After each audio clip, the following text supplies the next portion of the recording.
Vamos abrir a palavra do Senhor na carta de Paulo aos Efésios, no primeiro capítulo. Carta de Paulo aos Efésios, capítulo 1.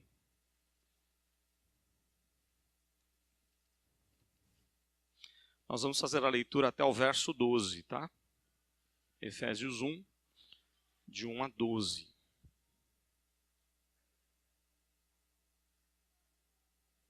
Nós estamos dando início ao estudo dessa carta.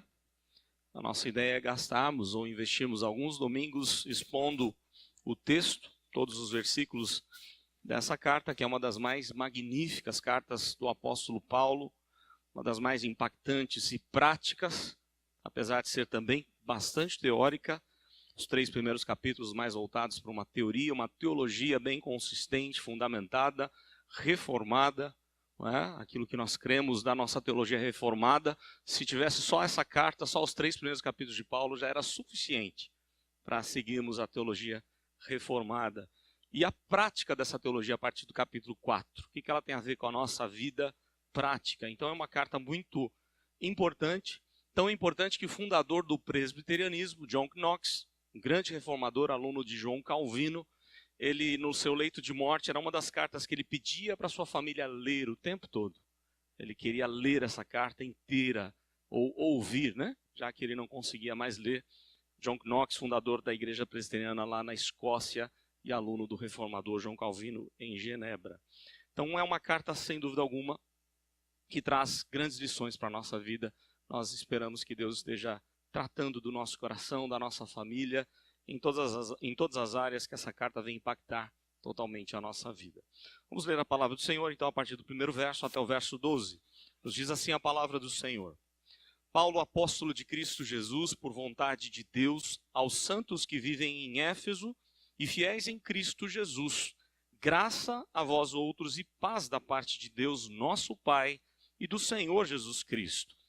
Bendito o Deus e Pai de nosso Senhor Jesus Cristo, que nos tem abençoado com toda a sorte de bênção espiritual nas regiões celestiais em Cristo, assim como nos escolheu nele antes da fundação do mundo para sermos santos e irrepreensíveis perante ele, e em amor nos predestinou para ele, para a adoção de filhos, por meio de Jesus Cristo, segundo o beneplácito de sua vontade, para louvor da glória de sua graça, que ele nos concedeu gratuitamente no amado, no qual temos a redenção pelo seu sangue, a remissão dos pecados, segundo a riqueza da sua graça, que Deus derramou abundantemente sobre nós, em toda sabedoria e prudência, desvendando-nos o mistério da sua vontade, segundo o seu beneplácito que propusera em Cristo, de fazer convergir nele, na dispensação da plenitude dos tempos, todas as coisas,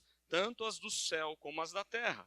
Nele, digo, no qual fomos também feitos herança, predestinados, segundo o propósito daquele que faz todas as coisas, conforme o conselho da sua vontade, a fim de sermos para louvor da sua glória, nós, os que de antemão esperamos em Cristo. Eu vou ler até o 14.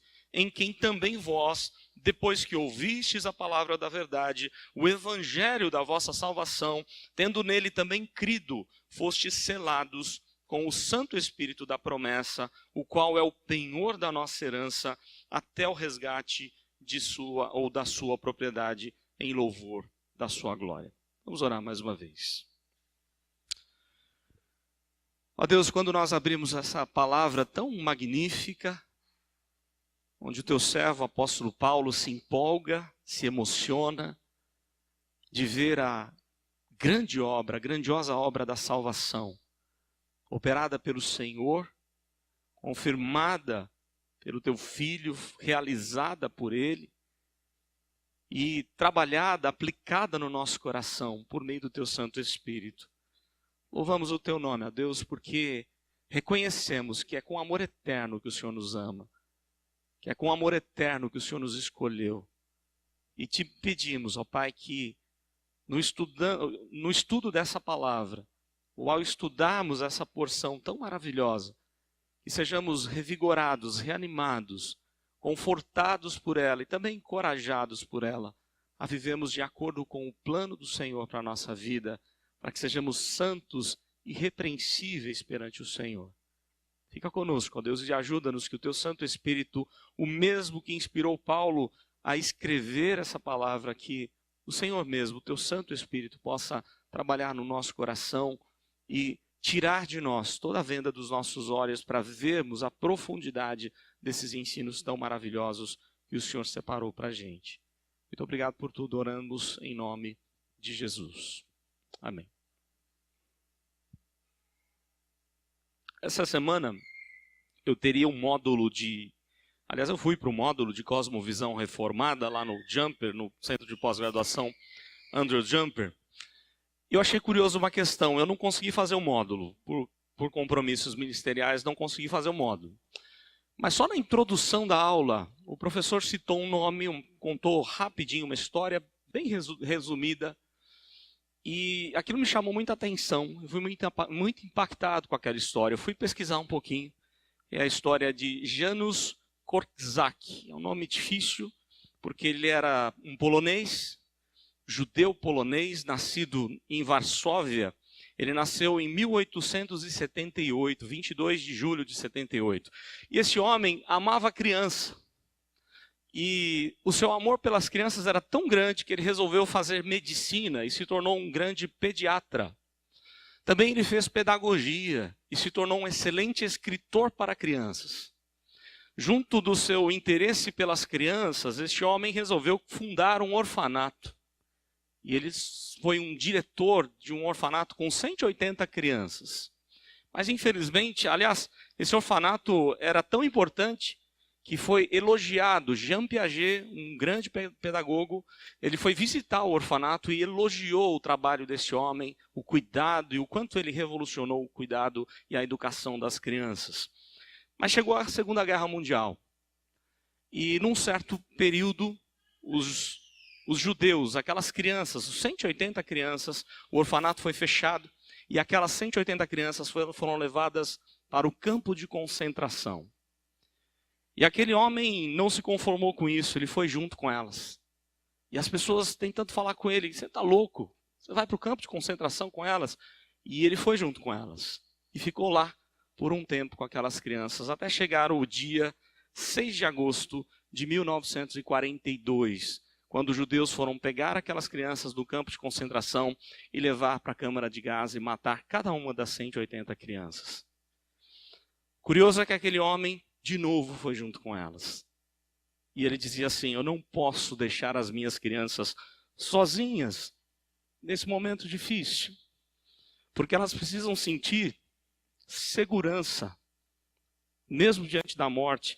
E eu, como pedagogo, como diretor desse orfanato, eu preciso estar com elas, para consolar o coração delas, para fortalecer elas diante desse momento difícil. E os relatos contam que ele vestiu as crianças da melhor roupa que tinham, e foi como se fosse indo para uma festa.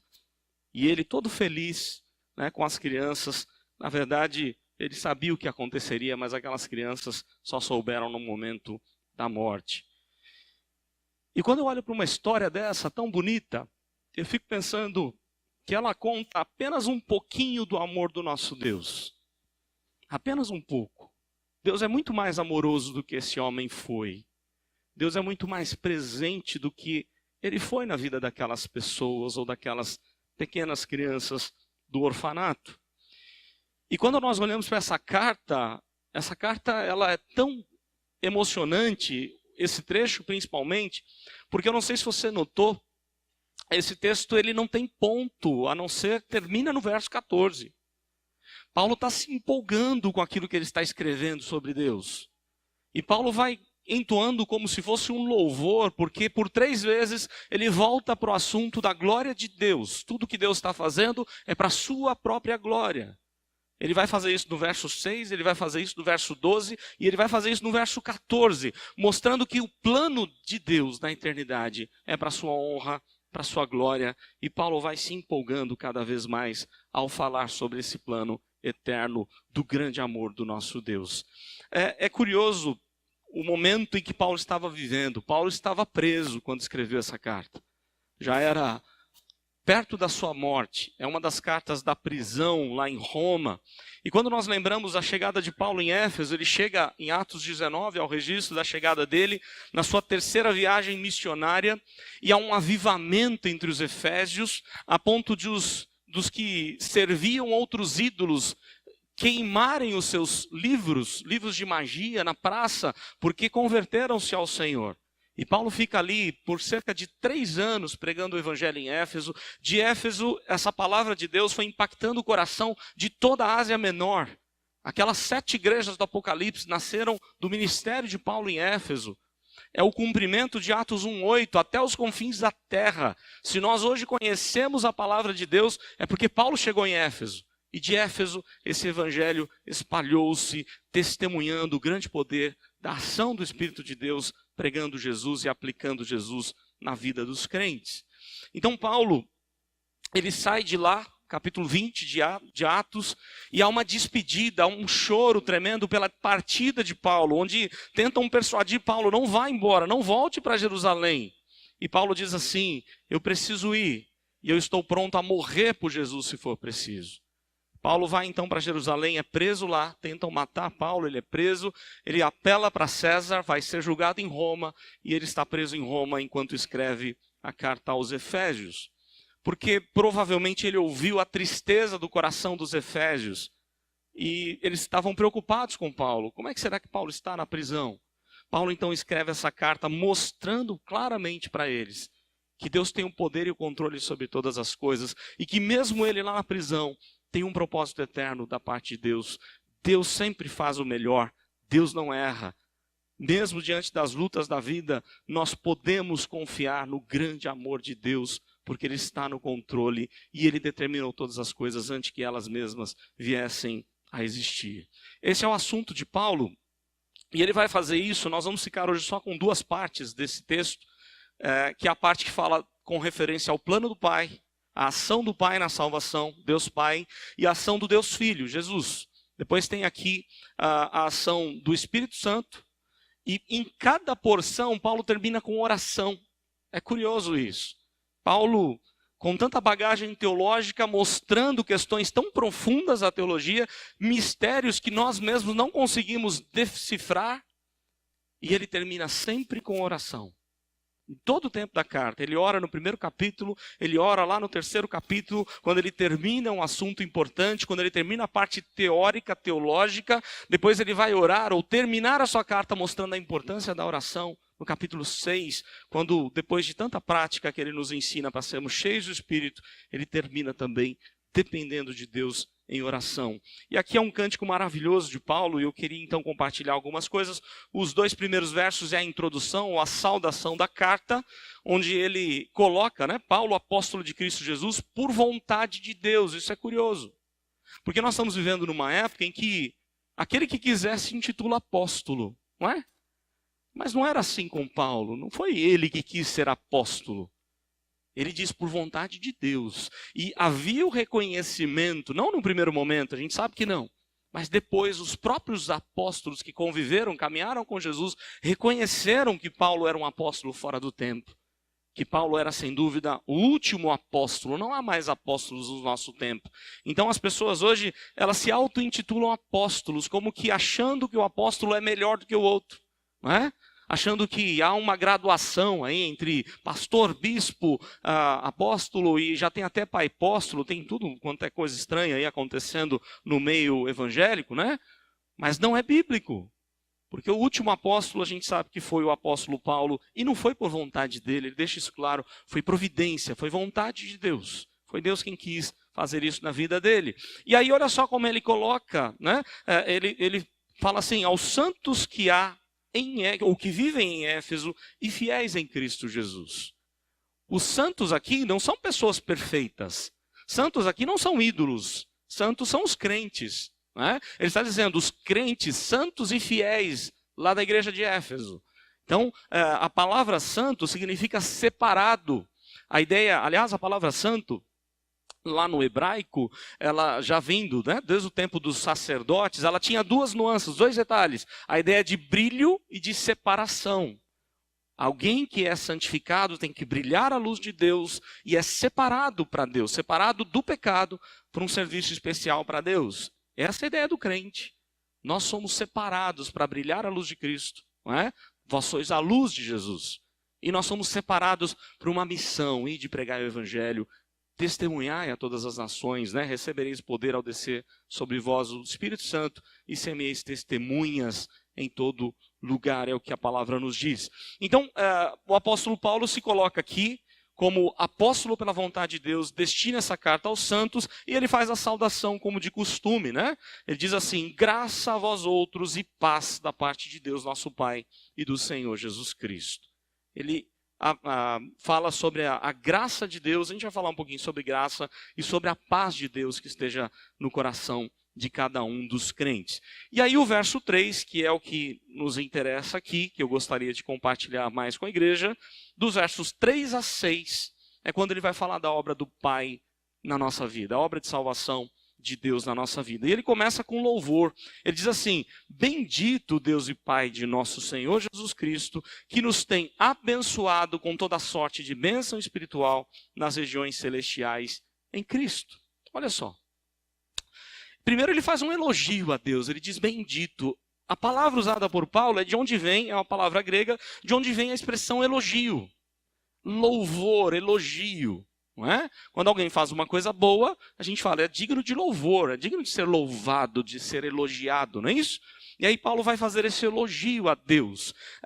As versões americanas, elas trazem até uma força maior da expressão. Seja abençoado Deus, não é? Ou que Deus seja abençoado porque Ele é digno de toda a bênção e é dele que vem toda a bênção.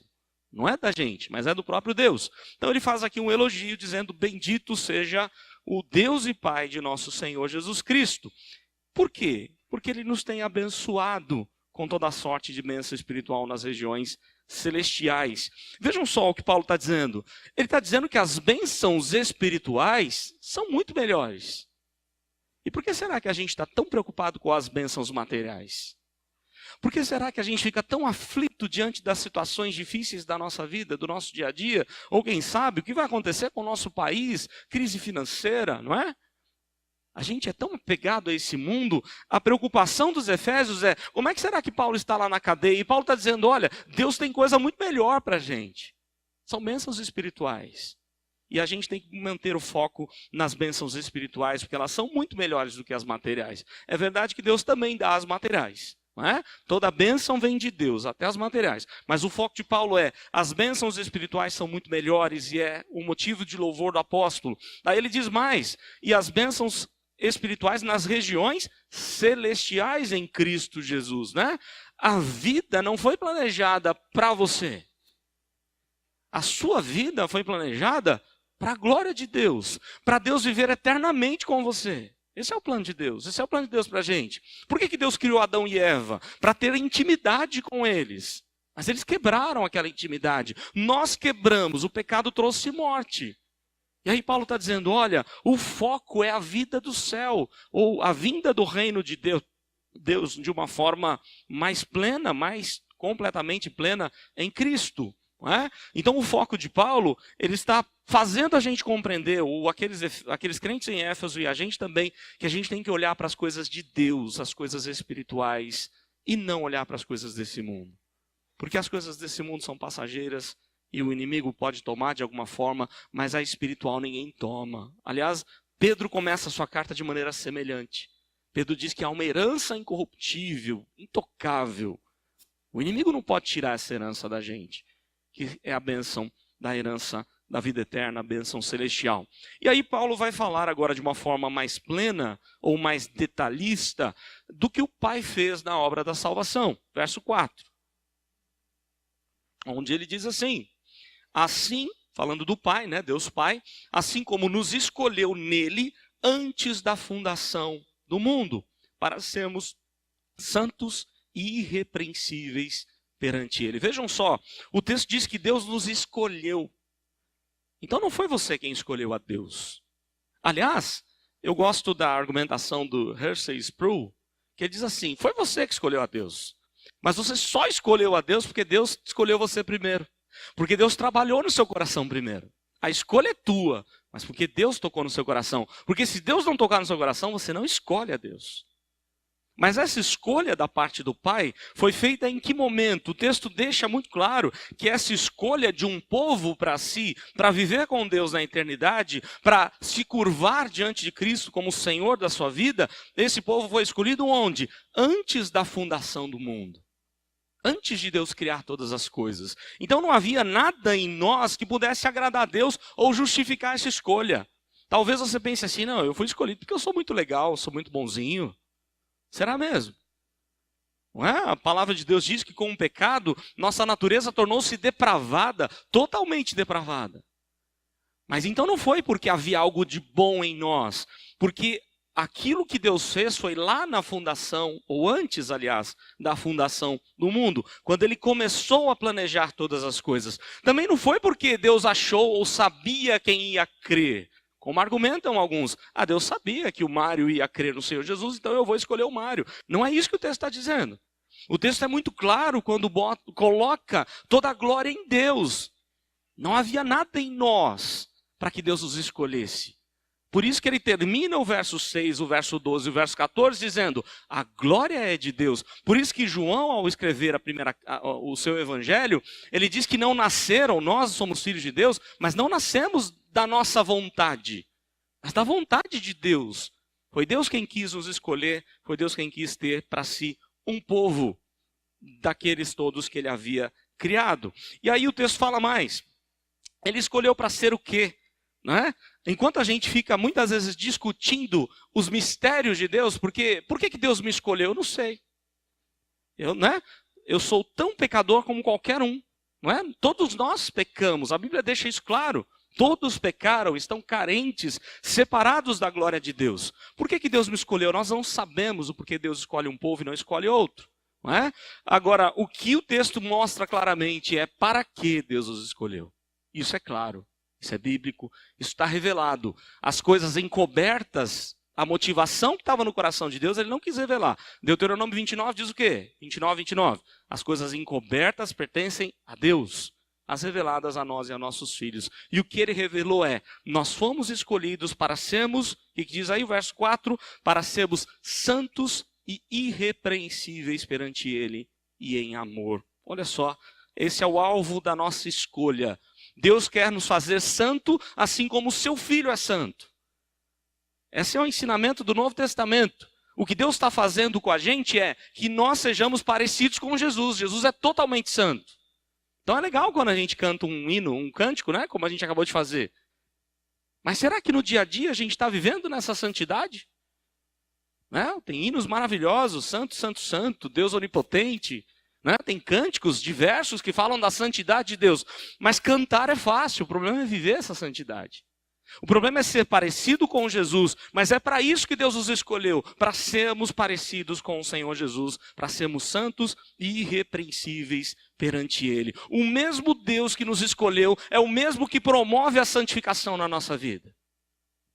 Então, quando nós vivemos longe da santificação, e aqui, né, eu quero que você pense um pouco na sua vida.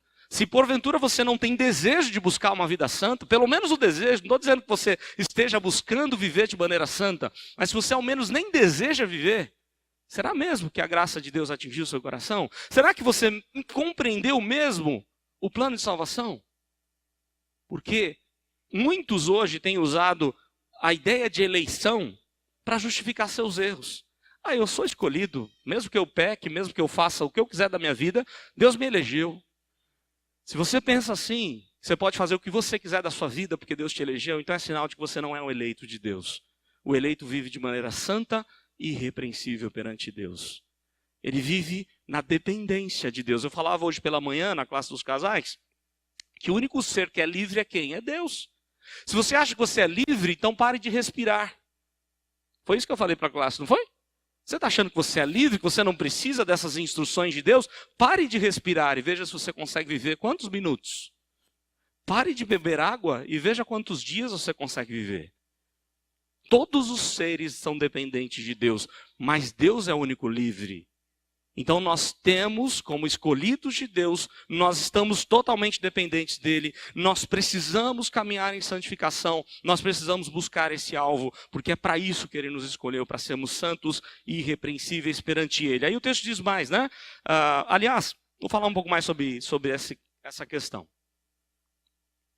Porque essa questão de eleição, ela é meio confusa na cabeça de algumas pessoas, né? Eu não vou falar muito não, porque quinta-feira a gente daqui a pouco vai entrar nesse assunto. Então, se você quiser ver um pouco mais, você pode ou ver pelo YouTube ou vir na quinta-feira para discutirmos, debatermos a eleição. Vai ser um dos temas que em breve nós trataremos aqui. Mas a ideia de eleição é interessante. Por quê? Porque Deus não é injusto na eleição. Algumas pessoas pensam assim, não, Deus é injusto, porque como já se viu, ele escolhe um povo e não escolhe outro. Como é isso? Deus é injusto. Será mesmo que ele é injusto? Deus nunca é injusto. A questão é que para alguns Deus usa de misericórdia, que é no nosso caso. Ele teve misericórdia de nós. Porque tanto a gente quanto o incrédulo andávamos para onde? Caminhando para o inferno. Estávamos mortos nos nossos delitos e pecados. Ele vai falar disso no capítulo 2. Então Deus não é injusto. Só que para alguns ele teve misericórdia e para outros ele aplica a sua justiça. Deus não leva ninguém ao pecado. A Bíblia deixa isso muito claro. Deus não força o pecador a pecar. Pelo contrário, ele dá várias chances para que o pecador não peque. Não é isso? Então ele não é injusto daquilo que ele mesmo elegeu. Ele oferece a salvação a todos. O que Jesus diz? Ide por todo mundo pregar o evangelho. Isso não faz de Deus injusto. E a gente sabe que só crerão aqueles que Deus já havia determinado. Né? Mas não faz de forma alguma Deus ser injusto. É o que Paulo está dizendo. E aí o texto no verso 5 diz assim, e em amor, olha só, a motivação de Deus foi o amor. Amor eterno, porque lá na fundação ele já te amava. Olha que bênção, né? Jeremias deixa isso claro. Foi com amor eterno que ele nos amou. Deus não te amou quando você estava no ventre do seu pai, da sua mãe, ou no ventre da barriga da sua mãe. Não é? Deus te amou na eternidade. E aí o texto diz, em amor ele nos predestinou para ele, para a adoção de filhos, por meio de Jesus Cristo, verso 5, né?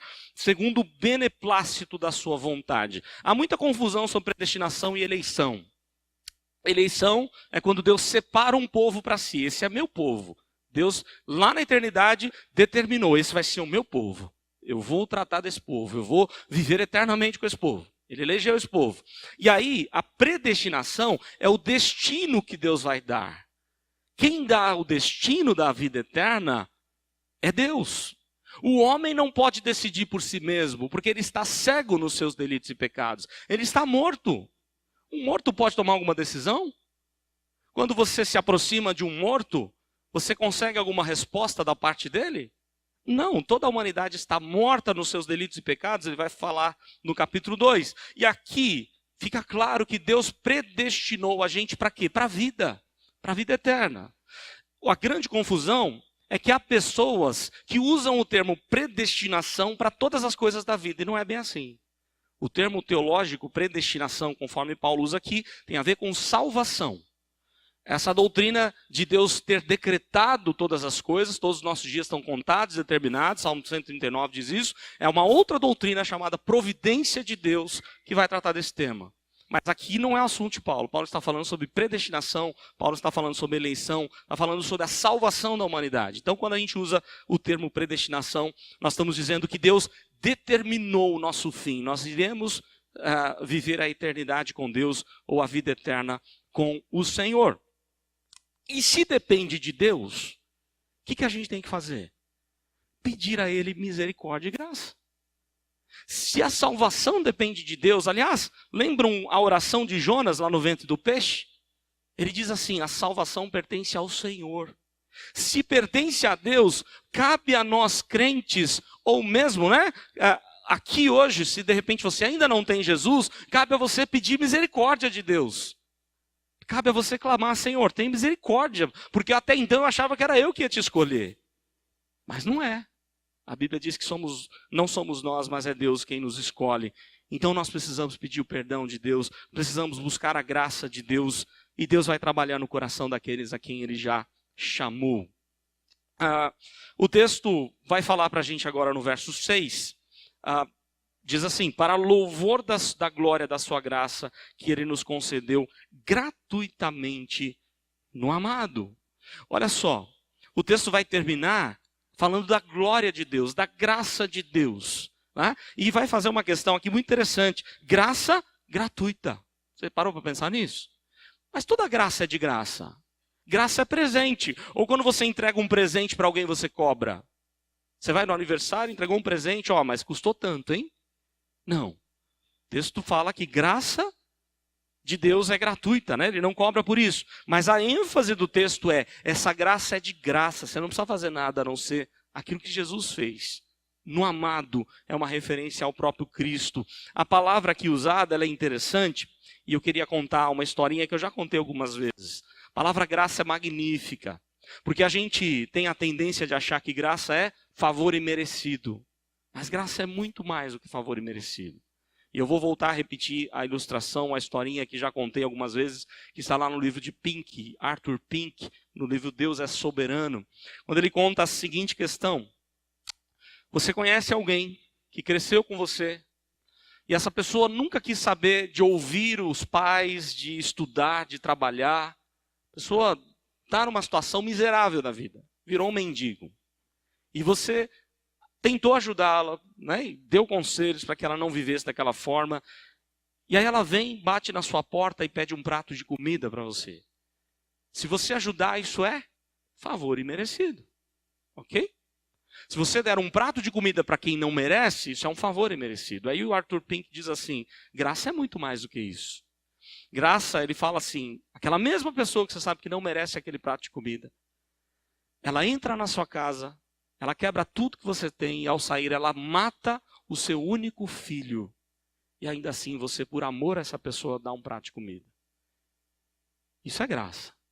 Isso é o que nós fizemos. O nosso pecado matou o Filho de Deus, o único Filho, o amado Filho de Deus. Lembram da palavra de Jesus no seu batismo? Este é o meu Filho amado em quem me comprazo. Mas Deus amou muito a gente, de tal maneira que Ele abriu mão do seu amado, para que nós fôssemos amados de Deus.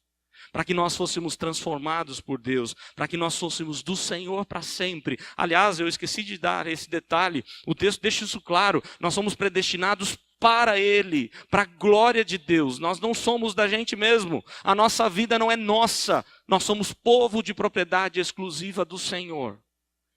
E quando a gente encara a vida dessa forma, a vida fica muito mais alegre, muito mais feliz, porque sabemos que o nosso dono é o Deus Todo-Poderoso, aquele que tem poder e autoridade sobre todas as coisas. Aí o texto diz então que Deus nos concedeu gratuitamente no amado, no qual temos a redenção pelo seu sangue, uma referência a Cristo, né? A remissão dos pecados segundo a riqueza da sua graça. A redenção faz uma lembrança à libertação do Egito. Redenção significa resgatar, libertar. Lembram como é que o povo de Deus saiu do Egito? Aquele cordeiro morto, os umbrais da porta, o sangue nos umbrais, a primeira Páscoa, houve uma redenção. Eles foram libertos da morte eterna, foram libertos do Egito, da condenação do Egito. E a remissão tem a ver com a expiação, o perdão de pecados.